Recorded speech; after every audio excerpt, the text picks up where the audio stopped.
How you guys doing? Welcome back to Conversations Over Chess. The individual that's joined me for today's podcast is multi-talented. I got my Shannon Sharp notes again. Let me read the introduction. The person joining me for the podcast today is a certified entrepreneur. She's the CEO of DW Tax Preparation. She also works in the field of credit and insurance. She's a keynote speaker. She's a model, but we'll get to, we'll clear that up later on. But she's a model, and she's currently a finalist for Miss Maryland USA 2024, with the event taking place May 31st through June 1st. Excuse me. You've seen her on Fox, CBS, NBC, but tonight you're watching her here on Conversations Over Chess podcast. Blue check certified, the money chick herself. Ladies and gentlemen, Darvincia. How are you doing? I'm awesome. Thank you so much. Did I miss anything on the introduction? No. I mean, I'm honored. Honestly, I've never been introduced like that before, so thank you. I appreciate it. I did my homework. I see. So to say, how's your day going? It's going well. It's a beautiful day outside, so I'm excited about that. Yeah, I was going to say, look, D.C., this is my first summer in D.C. I moved here back in September last year, so I'm ready to be outside now. But I named off a lot of things in your introduction, and I wanted to clarify because we had spoke briefly off camera about it, but let's go with the Miss Maryland. We're going to go a lot of different directions with this. Okay. It is Financial Literacy Month, right? Yes. For the month of April, so we're taught upon that. You're a CEO of your own tax practice, but I want to first jump into Miss Maryland, right? Okay. It takes a lot from an individual to put themselves out there to say, hey world, judge my beauty. So talk to me about the confidence, and then talk to me about the Miss Maryland as well, USA. Okay, great question. Yeah. Yes, so I'm glad you actually brought that up first because that does clarify with regards to the model. Yes. My reason for going into competing in the pageant and also the confidence, I guess, that would come behind it is really what I think brings me full circle to the concept, the Money Chic. Okay. As we talked briefly, I mentioned to you that English is my favorite subject, was my favorite subject in school. And so there was no grammatical error when there was no K added to the Money Chic. And it was primarily because I'm very intentional about how I show up in my appearance. Yes. Typically in the finance industry, you don't really see anyone that looks like me. For sure. And even more so in the pageant world, you don't see anyone that looks like me. And so while it wasn't so much a fact of me having someone to judge my beauty, it was really more of a statement to let people know that not to allow anyone to place you in a box, and that you don't have to have a certain look to go into whatever industry it is that you want, whether it's professionally or in the beauty industry. Okay, I like that. That's all I'm hearing is black girl magic on 10. Thank you. and one thing that I don't want to go over the viewer's head is that you said, hey, I'm going to run into this. I want to run towards the opposition to say, I can do what you do and still be myself and comfortable in my own skin. And that is not an easy thing to do. Yeah. I work in finance, and at some time and at some point in my life, I was succumbing to the ways and the mannerisms and whatever you had to do to survive into that world, and it was eating me up inside. Now it's time to pay these bills. This episode is brought to you by Heart and Soul Training. They're the premier sports and basketball training in DMV, while also offering training sessions in Delaware and New Jersey. Training athletes of all ages, from young kids to even pro athletes. Some pro athletes by the name of Jordan Allen, a.k.a. J.A. to you all, who just hit 13 threes down in Mexico. Also, they trained Martez Robinson, the personnel at Delaware State University, down to a MEAC Conference Finals. Heart and Soul Training, what are you waiting for? Go check them out. Details in the description or on the screen. Peace. Now back to the podcast. And it was making me feel a way about it because I was one way at work, which we all are, right? We're all toned down, but I was an extreme one way at work, and then that wasn't who I was outside. And it wasn't until I started living unapologetically as myself, obviously respectful in every way, but unapologetically as myself, that I started to like flourish at work and outside of work because I wasn't fighting amongst myself. So that's one thing that I just... It's important that everybody understand. Speak to the confidence, though, because as a black woman, you guys are just the most endangered species that I've ever seen in my life. I love my black woman. I might have not always done right by my black woman. I apologize to you. But thank you for that. But speak to that confidence. Where did the confidence come from? Because it's an each one, teach one, and I can promise you and bet my life's money that you didn't always have that confidence. that's where it starts. So you hit it on the nose. I did not always have it, especially coming into this industry. When I first started, I did everything that I could, and I'm being very transparent, Definitely, to sort of present myself as commercially as I could, but yes, not as DW Tax Prep with the CEO, Darvincia Warren. yes, I was the D and the W, but I wanted to do everything I could for people to not know that until they actually had the opportunity to work with me. yes, So I started my office in downtown DC, but it was just a virtual space. definitely, But no one knew that. So, having a finance business in downtown Washington, D.C. would allow me to then cater to all different types of audiences. yeah, So I'll say initially I sort of, I don't want to say that I hid who I was, but I sort of, like you said, succumb to the normals, the norms, yeah. right? But it was when I connected with my one of the partner groups, my broker dealer, which is who I'm licensed with life insurance, that I learned a lot about the confidence aspect of it. And it came from learning what the impact that I was going to make was. Yes. And I think once I learned the impact that I was able to make in our community, in the Black and brown and underserved communities, right?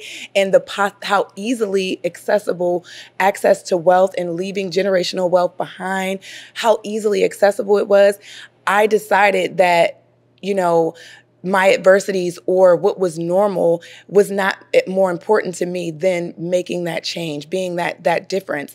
I don't want to put myself on the same status as Shirley Chisholm, but I connect to her and I relate to her in so many ways, because she said that either you can decide to yell and scream, and you'll just always be a yeller and screamer, or you can actually take action and be a part of that change. And so that's where my confidence came from. And I still get nervous to this day. No, for sure. To this day, but I remember what it's about. I feel like, well, first off, thank you. I want to say thank you for a lot of reasons, because it's not easy. I keep saying that it's not easy, but the one thing you had touched on and you just mentioned is that you can either be the yeller streamer or you can do something about it. And the one thing I'm thanking you for is about being and doing something about it. I have older twin sisters who have twin daughters and who have to live a life as a Black woman. So the same way as the white individual says, hey, my Bob, whoever that I went to college with is friends and is a white individual, so I trust him to do things with my money. I want my Black queens that's out here in this world to say, hey, look, hey, I dyed my hair green too. And I need to invest my money. I have somebody that's a representation that looks just like me, that I have a trust with, who is of my color, who is of my understanding, that can do that for me. And I think that's the one thing that I want to be so thankful and I'm gratitude and just all of that, because it's not easy to go against the grain. And a lot of people, it's in the world right now, it's like sometimes you have to suppress who you are to fit in with the rest of the culture. And for you to say, no, I'm going against the grain, I can appreciate. Thank you. So as a Black man, I'm letting you know, Black queen, I appreciate you. You touched on it again on the introduction, and then you just mentioned just now, the D and the W, right? Tax practice in downtown DC. That's no easy feat. Let's talk to us about that and where did it come about. But first, I want to jump back a little bit. How did you even get into this whole world of finance and accounting and tax and anything? What got you into that? Yes, great question. And I'll answer them collectively. So I started in this industry. Originally, my grandfather, he's no longer with us, but Sorry to hear that. No, thank you. He was amazing and left a great legacy by way of me being able to pass this business on. So he started the business, his tax business, and he would always do my taxes for me. He would do the taxes for the family. And one year I went to him to have my taxes prepared, and he sat me down and he said, well, you're doing it yourself this year. And I mean, that's the unconventional introduction, right?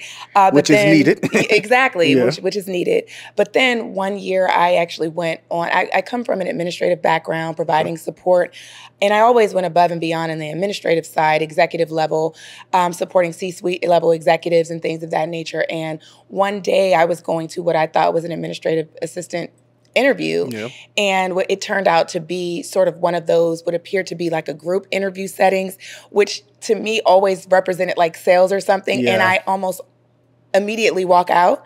But I prayed on it. I'm very spiritually led. There you go. And I prayed on it and something told me to stay.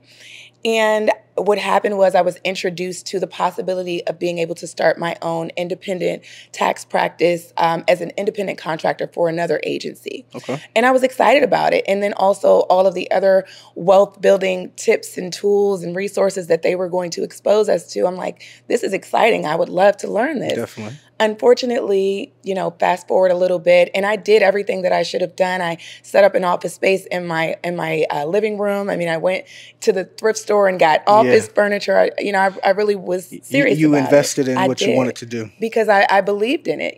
They sold me the dream. Yes. And unfortunately, this organization or the founders behind it just did not move in an ethical way. Okay. And unfortunately did not make it past that first year. I believe there may have been some investigations, things of that nature. But I saw the gold mine that they were sitting on. Yeah. We talked about gold mines. Definitely, yes. So I'm a visionary in that way.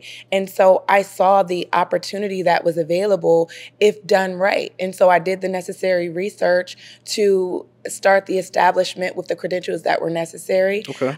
Walk us through those credentials a little bit. And I'm sorry to cut you off, but walk us through that, because with this being an Each One Teach One platform, I want an individual to say, hey, DW said I just had to go file my LLC, didn't get the EIN number, then I had to go over here, get the little tax ID that was like, walk us through what was needed to become one. So basically, to be able to electronically file tax returns, you become what's called an electronic return originator. Okay. Which, essentially you just have to go through an extensive fingerprinting background check. Definitely. Make sure you ain't out here money laundering and exactly. Bernie Madoff? It's finance. So they want to make sure you're credible, For sure. a credible source, and then of course have your return preparer tax ID number. Yes. So that's if you do something wrong, they're gonna come get you exactly, now. They listen. Exactly. And then there's 3 states that have state-specific licenses. There used to be a requirement for everyone to take a test to become a preparer. Okay. Now that's it was repealed, so we don't have to worry about that. But if you live in Maryland, New York, or California, they do require state licensure. Okay. So I did obtain that. And so both those credentials as well. Now it's time to pay these bills. Think global, act local. World is Yours offers the coolest men's fashion and accessories, available at 104 William Street in Newburgh, New York, my hometown. It's also available at worldisyours.com. That is WRLDIZYORZ.com. Get you some. Now back to the podcast. There's an annual filing season credential that allows you to represent taxpayers before the IRS. Okay. And that requires annual continued education. What a lot of people don't know, short little brief insight, is that I wanted at one point to become an enrolled agent. And I'd always wanted tax to be my specialty because of Dr. MJ. She was an accounting professor. Shout out to Dr. MJ. But she had taxes as her background. She's a CPA, inactive CPA. But I was like, hey, I'm about to become an enrolled agent because then I could do a lot of things. And the whole thought process is somewhat in a line of what you're doing is you wanted to give back. Yes. I was like, yo, I'm going to become an enrolled agent because then I could do things. I could, mess around, become a tax lawyer, things like that. And then I could help out my people back in the hood. Yes. Yeah, you could do certain things the legal way to get your money back instead of saying I'm claiming 16,000 kids. Shout out to my sister for letting me claim the nephew. But instead of doing 16,000 things on the back, off the record. But shout out, you could do a lot of different things the right way. Yes. I needless to say, I did not become an enrolled agent, but I wonder how much of a difference between the enrolled agents, that way of things and from what you're doing. Is there? It's actually a great question, and it's a great a great distinction to make, as well as from the CPA, and it's a common misconception. Definitely. So, great question. I'm glad you asked. So, the annual filing season credential is essentially identical to the enrolled agent in a sense that it allows the same things? It allows the same representation. The only difference is that you are only able to represent taxpayers whose tax return you've actually prepared and submitted. Makes sense. Yes. So you have limited representation ability or authority, I should say. Okay, that makes sense. And one thing too that I want to just point out to the consumer is that both of us work in the world of finance and accounting, taxes, and that nature, and we are still learning from one another. Yes, I may have went to college and got an undergrad in accounting, master of finance, blah blah blah, but I can still learn from another individual in my same industry. And it's not it doesn't even necessarily have to be in the same industry. It can be in the world. Exactly. And I always say it on every episode, but that's what this platform is about. Come learn from DW Tax Prep. Absolutely. Come get filed tax next year. But you're right. And that's why, you know, even pre-interview, we found so many things for us to, you know, connect and talk about because just like you said, there's always an opportunity for us to learn from each other. Yes. So I really appreciate and that. Again, behind the camera scenes, before we turn on the camera, it was the most raw and realist each one teach one moment, because it's just like, hey, walk me through what that means. And then you educated me and I'm like, hey, let me walk you through how to do this. And I walked you through it. But that is the connections and the networking that I'm learning. And one thing that I'll be remiss to say is how we got into connections. So I wanted to shout out Amber. Amber put me in contact to the Don. Shout out to the Don, who then in turn put me in contact with you. So that was two people that I had to go through by way of them to get to you, who I didn't know from a hole in the wall, who we now learned something from. And I want the world to understand that. You can have so many differences. You can have so many similarities, but if you network and treat people with respect, just the bare minimum things that people ask you, you can make and learn a lot from each other. Quick rant, but I wanted to make sure a big shout out to the Don and Amber. I wanted to make sure I shout out you guys. Shout out, guys. One thing, and I had this question written down, is how often does your beauty and black girl magic offend other people? Great question. What's so interesting about that is that most often showing up with green hair and, you know, just being unapologetically authentic about my appearance, but still always demanding respect and being professional in every environment that I'm in. Well, the first response is shock, and it's not by any verbiage, but just, you know, you can see reactions when you walk into certain rooms, because here's the thing. The long glares and all of that. Because I'm going to walk in the room. Let's start there. Okay? I'm going to walk in the room, and I'm going to walk in the rooms that you probably would not expect me to walk in. So I'm going to walk into rooms with politicians, with legislation, with, you know, members of the Legislative Black Caucus. Because I don't want to be a yeller and screamer, right? So I will go into these rooms, and the initial response again would be shock, because no one would expect to see someone that looks like me in those rooms, right? But then now you're not only going to see me, you're going to hear me as well, because I'm going to be very vocal. I'm going to be intentional about whatever the purpose was behind me stepping into that room, right? I'm not going to be an innocent bystander. I'm not going to just sit by and listen to what's going on. I am not. I'm going to be a voice for my people, and I'm going to challenge the way that you think, because your limited thinking is not my fault. And it's not going to hinder me. It's going to limit you, right? So now that I've allowed you to broaden your thinking, because the mind is like a rubber band, right? Once it's stretched, it cannot ever go back to its original capacity, right? So now that I've forced you to stretch your thinking, now you can receive me and see that we can benefit one another. There can be a mutually beneficial relationship. We can just have a conversation, and the conversation not be that I'm black. The conversation not just be about my hair and this and the third and every other ism that's out there. The conversation is just a conversation. Exactly. And so I'll what give are we talking about, Bob? I'll give you a specific, most recent encounter, and it was so disheartening. But because I know who I am and whose I am, I did not allow it to interfere with what the objective was, nor the connection with the agency that unfortunately was so poorly represented by this representative. So I went to a government contracting event. And there were several different agencies there, government agencies, and it was a certification event. So speaking to specific certifications and how to leverage those certifications with these different agencies. Well, there was this one particular agency that essentially is sort of the liaison between the procurement officers and the vendors. So, and they were specifically for women and minority owned businesses, this particular agency. And again, I won't say the name of the agency because I don't want to tarnish their image. No, for sure. I love them. You know who you are. And they're amazing. It was just this particular instance, yeah. And this particular representative of the agency. So I walked up to their table and I extended my business card, which is obviously the first point of contact when you're making connections. If you're not giving them a capability statement, you just extend your business card. And so I did. She looked at it. She looked me up and down, and she did not extend her hand to receive it. Oh. Okay. Perfectly fine. So I just turned to her colleague and handed it to her. Yeah. I was internally offended, but again, I'm not going to allow your limited thinking to control how I show up. Yes. So I extended it to the business colleague. She received it. I started to tell her about the different collaborations that I had with different agencies and what I was looking to gain from their agency. But even though this woman had not acknowledged me at all throughout this entire engagement, at this point, she intercepted and began to essentially tell me that they didn't buy, they were not looking to buy, and that they were the point of contact to make the connections. It was obvious that she did not listen to or hear anything that I said because I came with that understanding and was just looking to see how they could support women and minority-owned network businesses. More than anything else. Yes. It wasn't saying, hey, come by, hey, I'm selling. It's I just want to shake your hand and let you know who I am because I'm coming. And see how I can utilize the services that you guys are set to provide to small and women minority-owned businesses. Most recently, I just had a situation at work where I had to check myself. But I was visibly upset.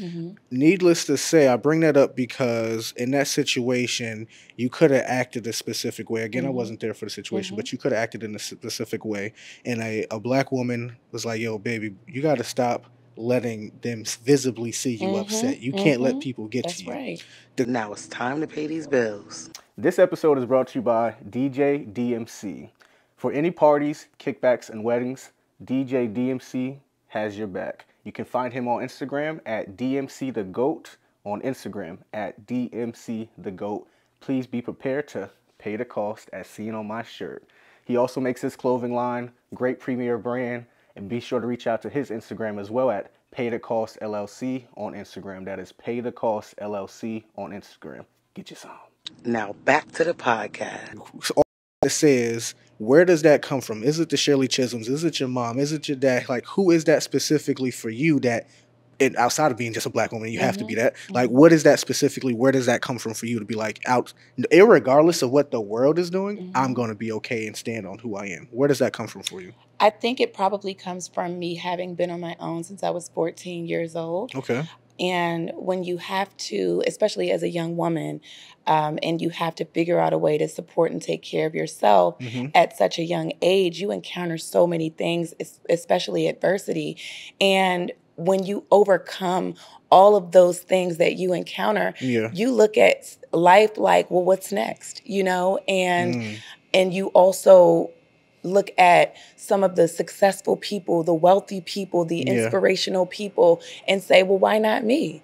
But not just say that to myself, but I say that to all the people that I educate and teach as well. Why not you, right? For sure. We have the same blood that flows through our veins as the wealthy or as the syndicated or as the, well-known or celebrities. And, and so once we identify our own power, then we can show up with a different type of confidence that it's not dictated by how we're received by the audience. No, for sure. And it's so crazy because it's being a running theme so far in the episode is that intentionality. Yes. The intentionality is saying, hey, we can. The intentionality say, hey, I'm going to.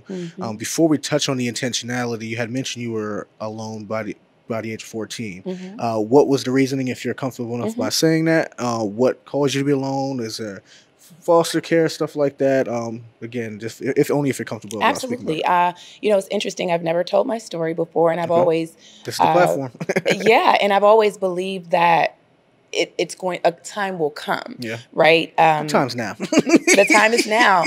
Before I didn't feel like, who was I to tell my story? But so like many other young Black and brown individuals, my mother suffer from drug addiction. Okay. So, you know, for many years of my life, she was struggling with that. And my sister and I have an older sister. We're Irish twins. Okay. Super amazing. I love her.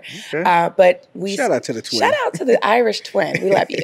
But yeah, so we stayed with my grandparents. Okay. And, you know, being a rebellious young lady, wanting to be with your mother and, you know, things of that nature, not really understanding how things were set up for you, I sort of really just rebelled so that I could go out and find my mom, even though it wasn't an ideal situation. No, for sure. And, you know, just some other things that I experienced with my grandparents where I just wanted to really be my own individual person. And with my mom struggling with drug addiction, she wasn't really able to support me. So I just had to figure it out on my own. And I didn't feel that going back to my grandparents was probably the best thing for me.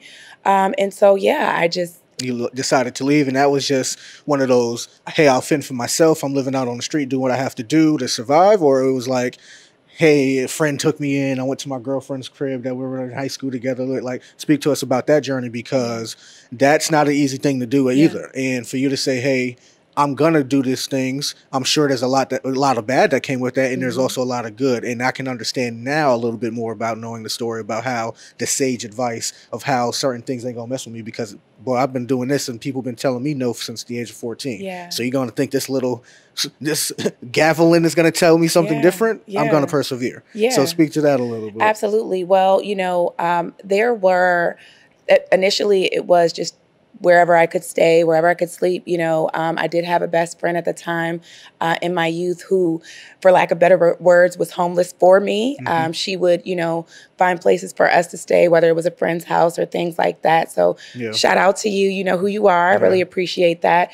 But then also at one point in time, I looked to this young lady as my sister, my newfound sister. Her name was Keisha Fitzhugh. Definitely shout out to you.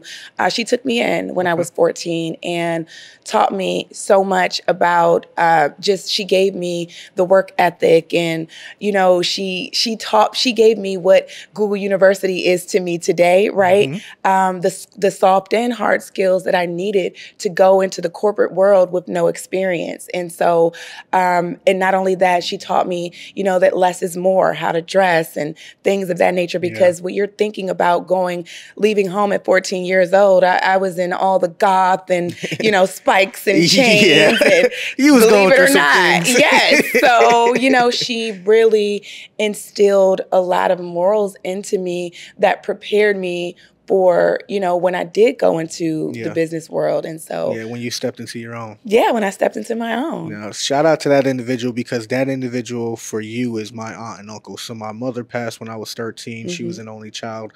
So the aunt and uncle that I called is not really family blood related, but they're just more of a, you know how black people do it. That's family. That's family. But they did and gave me so much. Yes. They're my village, my coaches, but what they did on the day-to-day basis. Yes, I had the coaches when I'm away for them when this and the third, but that daily tough love, it was a great balance, because my uncle was more no nonsense and my aunt was more the love and coddling. It's so funny. She's the only one that whooped me. Sorry, auntie.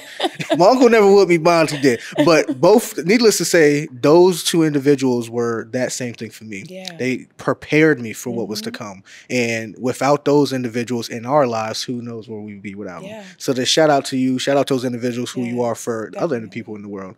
Now to the intentionality. Since the moment you said it, when I was setting up to now, it just kept on ringing in my head. And the reason why is because when I started this year, the word for me was just execution. It changed to execution and intentionality when Hampton, his nickname is Moose, but Hampton Workout, he's local to the DMV area, celebrity workout individual. Again, by networking, I had an opportunity to interview him. He said, hey, prior to this, did you know who I was? I said, no, sir. Yes, we went to the same college. That was the only thing that was told to me. But outside of that, I just seen he had a blue check just like yourself, right? Blue check on Instagram. He said, go do your research on me. Go give me 2 weeks, but be more intentional about this interview. And ever since he said that to me, everything shifted about the podcast. Ever since then, my brother, shout out to Manny, my friend Slinky. They all said you have to be intentional. Yes. Before we even started, I said, let me change my shirt and put this on because this is one of my sponsors, right? I want it to be intentional. Yes. If it wasn't for those individuals putting that into me, I Mm-hmm. wouldn't be an embodiment of what that is today. Yes. Who put that into you? Where does that intentionality come from? Because I'm just so like salivating and like in awe of individuals now. Because I'm like, yo, they walk with intention, man. It's meaningful. Yes, So absolutely. where does that come from for you? So shout out to my coaches, and as I mentioned, my broker dealer, my coaches, Darren and Myra Charles, as well as some of the leaders that they created as well, Katrina Arogbu, Avris Walker. Like, I have so many mentors, both direct and indirect, that have poured into me and really allowed me to focus in on intentionality. Because, and you know what? Also, my father, who is a minister, we had a conversation one year in collaboration with, or I should say, in connection with all of these other mentors as well, that brought me to the thought where I don't have any more time to waste. Yes. It's the one thing that we can't get back, right? And so I have to be intentional about everything going forward, whether it's a conversation, whether it's, a relationship. Yes. I have to be intentional about it. And that was a powerful moment for me because it eliminated so much from my life. Yes. It eliminated me having conversations of gossip, right? This is a transparent interview. Can we be transparent? No, for sure. Okay, so it eliminated conversations of gossip. It eliminated me wanting to receive negative conversations, whatever it was related to, because we don't realize how powerful we are in the things that we say. And we manifest some negativity over our lives. And so even something as simple as saying, I'm always late, or I can't ever get this right, that's something that we're manifesting and putting into the atmosphere. So identifying that I wanted to move forward with intentionality allowed me to shift so many different aspects of my life, both personally and professionally. And it has been groundbreaking and life-changing to the point where even people have been eliminated, but not by any specific verbiage that I've had to say, but just because they see the difference, right? And they know I don't fit in this puzzle anymore, right? And because she's showing up with so much class and poise and respect, I can't challenge this, but I just know I have to show up differently. It's no longer her. And that's what our people, they're quick to blame it. It's this person. It's the white man. No. You chose to go do X, Y, and Z now that I done had them babies. I'm confused. The white man, look, I'm really confused. What are we talking about? And here's the thing, too. I've been a single mother. I have We're going to touch on that for sure. Okay, because, I don't take excuses. So I don't make them, or the other way around. We can touch on it right now. So you are a mother of 2 black men. Yes. Speak to that. Speak to when, and you already mentioned you're a single parent. So that journey in and of itself is the huge responsibility. I have no kids, but now that I'm 28 years old, I understand the importance of what a parent has to go through, what you have to endure, what you have to protect, like all the stuff that when I was 13 and just didn't care and I'm just D-ing through life, my aunt and uncle had real life responsibilities. I got to feed you, bathe you, this, that, and the third, and here I'm here huffing and puffing because you asked for $20. So speak to that. Speak to how important it is raising these 2 black men in this society where we have a George Floyd's and this, that, and the thing, how scary that is, and then the single mother journey. Because one thing I always say at every episode is that I'm always in awe of all the single mothers, and I just worship you ladies because my mother was a single parent. And I seen what she had to endure for the 13 years that she was on this earth with me. So again, a big applause to you. Thank you. But speak to that a little bit. I think the biggest or the best way for me to describe my journey as a mom would be to say, and I'll elaborate on it a bit, but would be to say that I probably have the greatest poker face that there is. I'm so happy and joyous to be a mother. It's been one of the most just rewarding experiences by way of lessons and, just having that unconditional love that can't be tainted. However, also being a single mother, of young Black boys in an environment where we moved from suburban area in Southern Maryland to Washington, D.C. Yeah. And for teenage boys, that can go one or two ways. It could be a jungle, or it can vibrate, or you could persevere. Yes.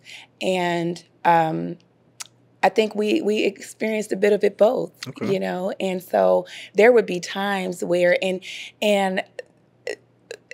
it's so interesting because I think that my leadership and my personal development all came through this time. So when I encountered, you know, my oldest son being a runaway and things of that nature, I mean, and when I say runaway, I mean he was running. He was a track star, literally. And so, for example, I would be in it. And what I'm saying is, it started to happen when I became a leader, when I had to coach others, when I had others following behind me. So I was dealing with team members and agents across the country. Yes. So I would be maybe on a Zoom. This was when Zoom was first getting, you know, popular.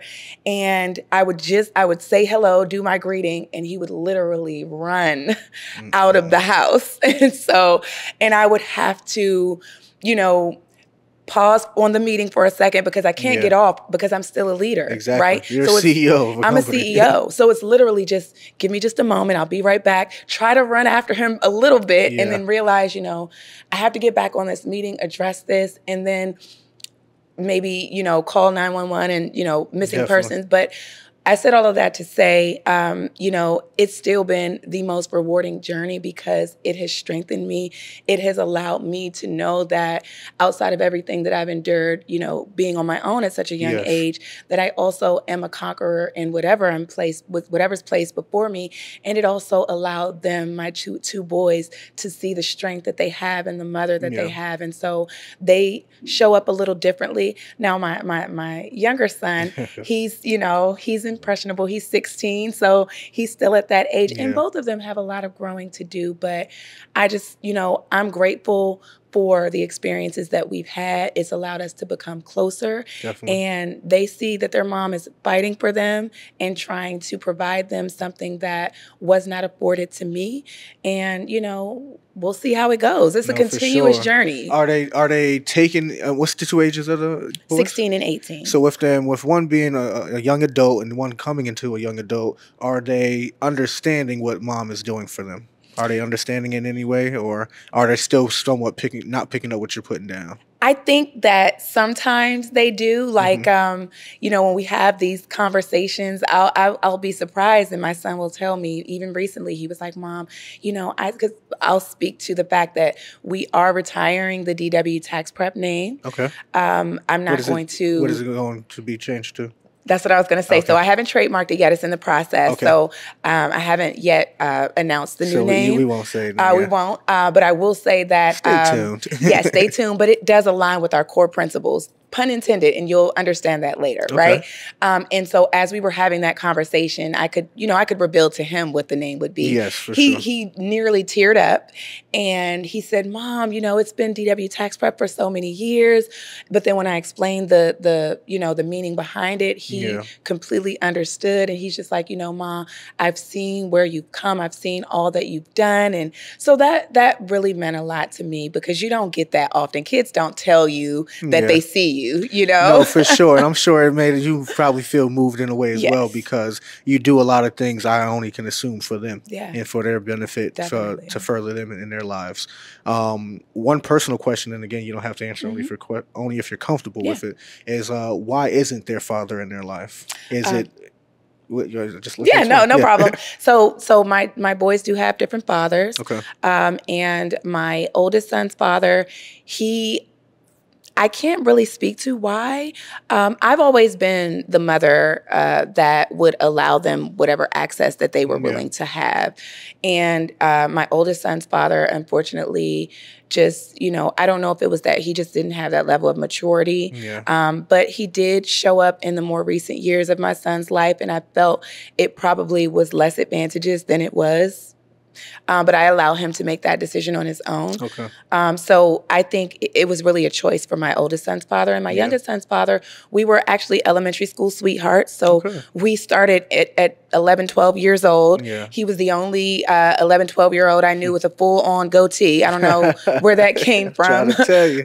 But so maybe I just felt like he was super sophisticated. And so we've actually been friends since childhood. Okay. And it's, I can't explain that either. They do have a relationship though. Okay. But I'm the guarantee, No, for sure. You're the one that they depend on no matter what. And I only ask that because it's not a unknown thing. Yeah. And it's not uncommon, which is sad to say that Black boys don't necessarily always have their fathers, or Black girls, because you got to protect both of them, don't necessarily have their fathers in their lives. And it's vital. I believe, only speaking for myself, that it takes two. Yeah. I don't care what the makeup of the two is, girl, boy, it doesn't matter. But it takes two to raise a boy and a girl. Yeah. So I just was wondering what it in there specifically was, why they weren't around. Yeah. Sad to hear that again. Obviously, that you had to once again persevere, and that seems to be the running thing of this, is that no matter what, you shall overcome. That's it. What are those? Who is there anybody specifically that you look up to? I have tons of mentors. As a matter of fact, one of the gentlemen that is going to be a panelist on my fireside chat this coming Friday to finalize Money Smart Week is Tahid Burke. Okay. And again, he was the very first millionaire that I met. Yeah. And, when I say that, I don't, and even with the Money Chic, when I speak on those things, when I speak about wealth and when I speak about millionaires and the Money Chic, it's not about how much money anyone has. It's about the education of it and the willingness to share what was done to accomplish it. And so he was my first connection to learning about how to secure multiple streams of income. So he's definitely a mentor for me. I'm in several different cohorts where I have coaches. As I mentioned again, Darren and Myra Charles, they were my financial coaches, taught me a lot. And believe it or not, I'm inspired by my community. I'm inspired by the change that I know is necessary. Yeah. And just various sources. But again, as I said, I really look up to my community. Now it's time to pay these bills. This episode is brought to you by 10 Toes Clothing Brand, the hottest streetwear from the DC area, based on the principle of community, perseverance, and integrity. From the community, for the community. Stand for something, or you fall for anything. Shop online at 110toes.com. That is the number 1 TENTOES.com. And follow on Instagram at 110toes LLC. That is the number 1 TENTOES LLC. We are 10 Toes. Get you some. Now back to the podcast. And the change that is needed. I look up to the pain points that are overlooked. I'm very unconventional in my approach, in my message, in the rooms that I step in the industries that I forge collaborations with, because they are often overlooked. And so that is what motivates me. That is what inspires me, because I know that there's not anyone else right now that's looking to do it. Yes. And so I am constantly motivated by the challenge to change the trajectory of the concept or even our relationship and understanding of money and the different ways that it's connected, even as it relates to wellness and mental health. Most won't even make the connection between the two when really finance is a key component to mental health. And so these are the things that I mean when I say forging connections and collaborations that wouldn't normally be expected in this industry. Les Brown used to always frequently say, Les Brown's a motivational speaker. He Very used to always familiar. say that money's right up there with oxygen, and he was in line. And I believe that to be true. And I'd be remiss not to count my own blessings when I look back at when I was 13 and just being a knucklehead to where I'm at now. everything that I did was always in pursuit of the money. Yeah. And whether it be good things or bad things that I did, I'm not going on record and admitting anything, but I had to learn that there was more legitimate ways to go about getting the money. Yes. And if you work hard, things like that, and it seems like you'd are the embodiment of that. Yeah. You had to persevere from literally the age of 13, 14 to where you are now. Yeah. And it's almost like an inspiration to me, because it's just like, dang, I had a tough time around that same age range. Yeah. And then I had persevered as well. And I'm still continuing on persevering. So a big shout out to your own self, because it seems like you've endured a lot just throughout this interview. They like, girl, who we got to reach out to, girl? And most are like, what? Really? Wow. I had no idea. Exactly. Because I also too, that's another thing too. I move with grace. I don't move like, the world owes me something, because... Where does that grace come from? Because I used to move as if they did. Yeah. And I don't know if I was just still going through the emotions or whatever, but I'm like, yo, they ain't support me. They ain't do this. I had a moment of clarity where... So what happened was, it was my mom that I was giving advice to in that moment. And this was when she was still battling with addiction. Okay. She's got over 15 years clean. Shout out to my mom. And I'm a caregiver to her, by the way, now. Okay. She has dementia. But... when at that time, we were having this conversation, and I was saying to her, I said, Mom, if you spend all your time worrying and focusing on the things that you don't have, you'll never have time to acquire anything. Yeah. But it was like a light bulb moment, because it was like I was saying it to myself. And that was the moment of clarity for me. And from that point forward, I've had many more moments of, where the clarity was added to, or I learned more and was able to really gain more from that lesson. But just that moment of clarity was what shifted things for me. And I was like, you know what? I have to move forward with an attitude of gratitude, because I know that it could be worse. And I know that I overcame that. So again, like I said, what's next? You know? So. And it's at what point does that attitude for gratitude sometimes has to be switched? Because I feel like sometimes individuals will take that gratitude as a sign of weakness and try to do certain things, or just will try you point blank, period. So at what point for you is it like, hey, don't So I'm forget. A Gemini. Let's start there. Okay. Shout out to the Gemini. Shout out to my real twin, right? My twin. And so here's the thing. I'm always, again, very authentic about who I am, but I also refuse to be confused. And so, yeah. In plain English, don't get it fucked up. I'll say it for her. Don't get it twisted, right? So, I look forward to every opportunity there is to prove myself. And so if again, I'll bring it back to your limited thinking, because I feel like if a person takes my kindness or my professionalism or, my bubbly personality as a weakness, then that's their limited thinking. And now I have to show them by way of either severing the relationship, cutting ties, limiting access, things of that nature. But it would never be what is typically expected, going off, on a rant, on a tangent, yelling, screaming, cursing, and fussing. Because ultimately, there's no damage done there other than to me. I'm stressed out now. My energy levels are high. Yes. And stress it impacts you physically. And I'm not going to allow anyone that power over me. So what I choose to do in moments like that, where someone allows their limited thinking, right, to overcome how they show up, I limit access, I cut ties, sever the relationship, things of that nature. And that ultimately hurts them more in the end. And that's something that I'm still learning. So I grew up a little bit. I had to understand the world doesn't owe me nothing, to pull my own self up on my bootstraps, this and the third. But that's the side that I'm learning, is to not allow other individuals to affect me. Yeah. And what I mean by affect me is like visibly affect me, or just physically and mentally affect me, because it's only hurting myself. It's only damaging myself. That's right. So I'm still learning that. Like I just told you early on in the conversation, like something happened at work, and I was like, I'm about to go work from home. I'm finishing out the rest of the day. Like, nah, they visibly seen you now get upset. So now they got you. Instead of just saying like, nah, I'm good. I'll just go about it with that poker face. That's what I'm still learning. In plain English, I always tell people I've always been terrible at the corporate game, like the political side of it. I've always been a workhorse. Like I will outwork you. I will outwork you. Rocket science. All right, let me go study. I'm gonna put it into work. Right. But I've been terrible at the political game of saying, of the kissing hands, or the shaking hands and kissing babies. I've never been great at that. And I think it's more because I still want to be unapologetically myself.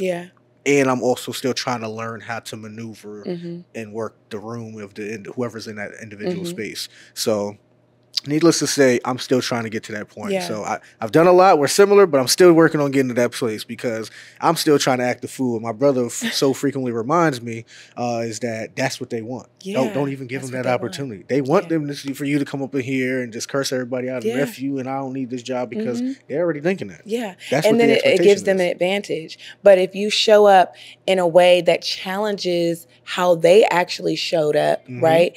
And really makes them second guess or think twice, like, oh my goodness. Yeah. You know, then now you have the power. I have the And I domain over them. choose to have the power, Yes. right? I don't want to give my power away to anyone. And by maintaining my composure and demanding respect just by the way that I show up, Mhm. regardless of how you show up, because I can't control that. Yes, right? That's one thing I did learn. Is like, okay, Yeah. I can only control my reactions. Yeah. I'm just still working on the reaction part. Yeah, but I did realize that. But that's the first step. Yeah. So understand there's growth in that, Yeah. right? So we cannot diminish our successes, no matter how big or small, and our accomplishments. Yeah. So yeah, you can't diminish your successes, no matter how big or small, and give yourself grace. Yes. And so whatever that looks like, identify your growth and just identifying that you're not there yet, Yes. but knowing that that is a goal of yours. No, I'm striving to become that individual. Yeah. Long story short, won't go too deep into it. My first name is Jabari. I go by my middle name Elijah. My last name is Wells. I didn't like who Jabari was, so I transformed into Elijah, and I only strictly go by Elijah. Back to people that know me from the age of 0 to 25. If you call me Jabari, it's not a problem. Anybody after that, it's Elijah too. All of that to say is that growth from who I was to who I'm trying to become is Elijah, and the man that I'm striving to be and will become one day is that he's the embodiment of that. Yes, I still am that individual. Yeah. People call me that's not a problem, but Elijah's still having to learn, hey, you understand you can control you, but now actually control the reactions, things like that. So he is going to step into that at one point in time. Yeah. It's just a learning journey in and of itself. Last couple questions that I had, and one thing I wanted to take away from the viewers that I always ask individuals is, at least business owners, as you being the CEO of the company, what aspects of the startup did you do yourself, and what aspects of the startup did you do Google and YouTube University? The episode that's coming out this Wednesday, they were saying, hey, trademark, we might want to get a lawyer, but if it's filing the LLC, we did this. So what aspect for you, whether it be trademarking the Money Chic, whether it be starting up your tax practice, what side of the house did you do physically, saying, hey, I'm going to go file this and or what side did you actually pay an individual to do? Again, as I mentioned to you before, you speak my language. So I am a Google University graduate. There you go. Call me Dr. Warren. And so I have done everything, even down to my trademark, my intellectual property. But I utilize resources. I want to be very clear on that. I'm very resourceful. So I use resources. Shout out to the DC Bar DC Bar Pro Bono Legal Clinic. Shouts out to them. Available to answer any questions that I may have had, whether it was related to contracts or even down to responding to the office requests when I'm going through the process of my trademarking my intellectual property, utilizing services like LegalZoom to actually incorporate the business. Definitely. But outside of that, I have literally done everything, even down to creating my logo, designing my website, all of my branding, as you can see. And you run all your own social media platforms? I run all of my, so let me be clear on that though, because I want to make sure that I'm giving information. I'm providing business consultation services as well, but to my sister's business now. And what I want, because we just celebrated 12 years in December of last year. Congratulations. Thank you. There. Big congrats. But what I want is if I can allow a startup or new founder to bypass the 12 years and get it in the first year. They don't know. As soon as these cameras cut, I'm on you, girl. Like, girl, how'd you do such and such? Yeah. So, I mean, a lot of the things that I'm learning now, I would have, implemented in my first year. Building out that infrastructure, making sure that, and by utilizing bartering and exchanging services, because Yes. understanding when you start up as a founder, you don't have access to a lot of capital. Most startups are using their own investments. It may be your employer that's your investor.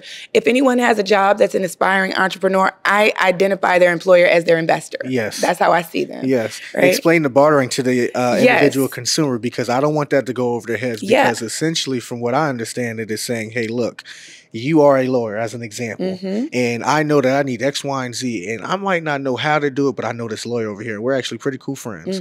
So let me go get some knowledge from this individual. So explain that to the consumer that's Yes. watching this about the whole bartering process. Absolutely. So one of the most highly overlooked concepts is bartering and exchanging. Shouts out to Barter Black. Nicole Murphy is the founder. She's also going to be a panelist this Friday. And bartering and exchanging is essentially the exchange of a product or service without the exchange of any monetary value. Well, not value, but any monetary exchange, Yes. right? The value is there, right? So for example, I can provide tax preparation services for an income tax year. And in exchange for that, someone can provide me social media management. Yes. That's just an example, right? Yes. Because they might not necessarily have $500 to spend on small business income tax preparation, right? But understanding that the value is there. See, it's people don't understand that when you challenge the cost of a service, it diminishes how you see what the value. Exactly. But if you say, you know what, I understand the value, I may be able to offer you this in exchange, and now we both have a mutually beneficial relationship. Yes. So that's really the benefit. I just hope the consumer of this takes and understands what you're saying is that, Yes. hey, look, anything and everything that you want to go do and want to be great at, you might need somebody or something along that way. And if you Yes. don't have the monetary, in plain English, the money to do so, you can offer up something different. And what we're saying is, hey, look, I'm a great artist, and his logo is just trash. Yes. I'm gonna do his logo for free in exchange for saying, hey, look, just give me the information about how you got your blue check on Instagram and blah, blah, blah, Yeah. blah. Like, there's multiple ways to skin a cat. Shout out to Dr. MJ. And that's something she used to always preach. Yes. There's multiple ways to go do what you want to do. And that's something that I just figured out this year. I had told you off camera, hey, look, I really wasn't into the social media, but then I jumped in and was like, yo, this is actually just social networking. Yes. Am I just the first to find this out? Like, has this always been like this? Yes. I can talk to Drake immediately and not have to worry about the AR and the PRs and da-da-da-da-da. I expanded my team in another state with someone that I had never seen before I got my first local agent under me. So you're absolutely right. And just understanding that we have every single one of us has something unique to offer. Yeah. It doesn't even necessarily have to be something that you are going into business for, but it could just be a strength that you have that someone else can benefit from without exchanging, without the monetary exchange. Now, don't get me wrong. The ultimate goal is profit, is revenue, but you don't want to limit the growth abilities because of your limited access to capital. No, for and sure. so you can literally barter anything. Yeah, second to last question I had for you is what's next for you? You're a CEO, you're a mom, you do great and wonderful things in this world, you're giving back, you persevered across a lot of things. What is next for yourself as the individual and then just DW Tax Practice? I know we're about to be underneath a different name, but what is next for you? Yes, so in July, I will be receiving my economic development certification. So I will be a certified economic developer, which is extremely important in the Economics, underserved. they don't know. in the underserved communities, particularly Prince George's County. Developers do not want to build there. And there's just certain factors that pertain specifically to the Black and brown community. And so being, again, not just a yeller and screamer, but being a vital part of that change is going to be extremely important to me. So I'm excited about that. And of course, as we know, the Miss USA pageant is coming up in May.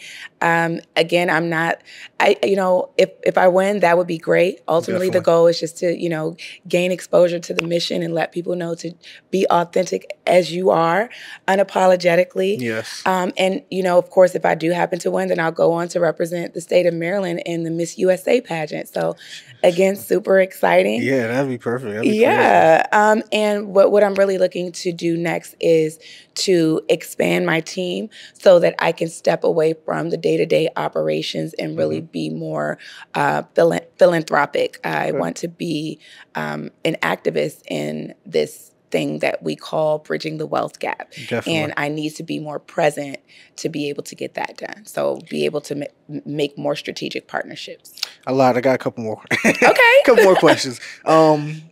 You spoke about community a lot. Where does the love of community come from? And I always say it because I see Nipsey Hussle get done down in his community. I see X, Y, and Z get their life taken in their own community. Where does the love come from? Why is there a need to give back to community? Because I understand the power that we have. And unfortunately, our people have been conditioned to think less than themselves. They do not really know the power that they possess and their abilities. And I believe wholeheartedly that when that collaboration is established, that we will be unstoppable. And so for me, again, to ensure that we get one step closer to it each day, I have to be a part of it. So I can't just sit back and talk about it. And I also I'm not the person to tell people what they need to do. Yes. Even though I know the information that I have is beneficial, what I'm going to do is make it attractive and make you want to know the information, make you want to know, well, how she have green hair and still, able to sit next to a legislator, or, how does she, so that is really what the goal is with that. So we'll see. I was going to say, and then one last question before we go to the actual physical last question of the podcast is that one thing that I realize is that the financial aspect of wanting your own individual community, people, just the rest of the world, for myself, it just came from I didn't have anything growing up. It felt like nothing. I'm sure we had a lot more than other people, as my aunt frequently says, but it didn't feel like we had much. Does that same, like, hey, I want everybody to win, hey, I'm striving to be financially independent, come, hey, that 14-year-old girl that had to go through some lot, come from not having a thing? Like, you didn't come from money, right? You didn't tell me it was a trust fund baby. That's exactly what it is. And then not just not being a trust fund baby, but not knowing any. Looking around in my community, and I didn't know anyone that had a conversation about generational wealth. As a matter of fact, trust fund baby was something that we joked about, right? It was, it was a joke in our community, not understanding that that's a good thing. Not even really understanding what the word trust fund meant. Yeah. I would love to be a trust fund baby. I would love to have one. And so, so that was the drive behind it, coming from a community where there were no money motivational or inspirational leaders. There was no one in our community that was able to teach us about that. But what was common was debt, was struggle. Yes. And then in even taking it a step further outside of my community, we live in the richest country in the world, and yet we retire broke or retire and go back to work. And so that says a lot. And it says, even going into financial literacy, I cannot do it the same way that it's been done. Yes. I cannot teach the same things, the same concepts, the same ways. Yes. I have to be intentional about being unconventional, right? And so that's what it is. I like that. Thank I you. like that. Ooh, I like that. You told me prior before we started, it's been 10 years before you played chess. So I'll ask you both questions that we end the podcast with that you'll answer. The first question is, what is your favorite chess piece and why? And then the last question we always end the podcast with is that you'll look into your camera and just imagine that the entire world is watching. We got Germany, Brazil, we got Australia, we got everybody. The entire world is watching. What would be your advice to save them some heartache and pain? So you'll start with what's your favorite chess piece and why? And then save the whole world some heartache and pain and just some advice, anything. So my favorite chess piece, I would say, believe it or not, is the pawn. Please tell me why, because you're only like the third or fourth person to say it. Because it is where everything starts. And I will also say that that is also very much connected to the new name of DW Tax Prep, the core of what we are passionate about. Okay. It's the beginning, the most important part of the game, because the game cannot be played if it doesn't get started. Yeah. Change cannot be made if the first step is not taken. So my very favorite piece in the chess game is the pawn. I love that. Out of everybody that said the pawn, I think you probably said it the best way and explained it the best. Sorry to everybody else, but that was great. And then you'll just look into the camera and just imagine that the entire world is watching. What would be some advice that you'll give them? Okay. So my biggest advice to you guys is really to get out of your own way. I think the loudest voice that we have is our own. And so we have to be intentional about what we're saying to ourselves, no matter what. So it doesn't matter what anyone says to you. If you're the loudest voice in your head, be intentional, because we're being intentional, right, about what you're saying to yourself so that you can manifest what it is that you genuinely want for yourself. That's it. All right. Young lady, I appreciate you for joining me for Conversations Over Chess. Thank you so much for having me. You have been an inspiration. Thank you. A CEO, a mother, Black woman, Black girl magic. This episode has been enjoyable. I appreciate you for joining me for the podcast. I appreciate you for just allowing me to interview you. CEO, Auntie, I made it. First CEO on the podcast. But see you guys in the next episode of Conversations Over Chess. Peace. Bye, guys. Nothing ever comes to a sleeper but a dream. So I'm woke, try and get that money any means. Used to watch mom sweat them clothes to get them clean. Grew up in the slums, ain't shit that I ain't seen. And it's still free, all the guys till they free. Couple niggas crippin' and the others throwing bees. One thing for sure, they gon' all ride for me. Cause we ain't never phased no gang family. Damn, what a blessing, all them low nights had me stressing. Praying to the maker, hoping someone get this message. Throw that yak back just to calm down this aggression. Cause I can't afford to lose, not when I'm the prize possession. Took a couple L's, but we like to call those lessons. Coming from the burg, I was taught to pay attention. Cause them snakes out hissing and they'll sneak you in a second. For that I keep a circle that be tighter than a virgin. Couple niggas screaming, fuck the law, ready for purging. Tell them let the 40 touch a nigga like it's flirting. A lot of hidden hate, oh, y'all thought y'all was lurking. But ain't no time to lack, nah, I'm always observing. Grew up in the field, but I never played the corner. Still could jam a nigga found like the rowdy running. I've been underground, running around like head tummy. Came from the bottom, I swear I started with nothing. So how can niggas hate? I swear to love, it all be fake. Smiling in my face, but wanna do me like I'm ace. That's why I say my grace before I put them on a plate. Cause I know I'm too important like a fucking uppercase. And life is like a race, it's just all about the pace. For a little money, dudes become a big disgrace. The fake come and go, but the real can't be replaced. They say the sky's the limit, only limit I embrace. And I'm about $1, no surprise I get the cake. Cause I was taught to hustle in any weather, cannot wait. I done had to starve just to make sure others ate. My pain versus your hurt is something that cannot relate. They try to lock the door, I kick that bitch like Kevin Gates. Couple roadblocks I ran through like I was free. Heart of a lion, I was molded by the apes. That's why I stand tall and never fall, ain't no debate. I'm on a mission, I gotta get it. For all them long nights, the oven had to heat the kitchen. For all them starving nights, I went to sleep just to forget it. No food, but the sink was always full of dishes. Check the refrigerator, knowing nothing even in it. Nights like that can turn a young boy into a menace. Same reason I don't give a fuck about no feelings. Cause I'ma be starving till I count 100 million. Part of my back, nigga.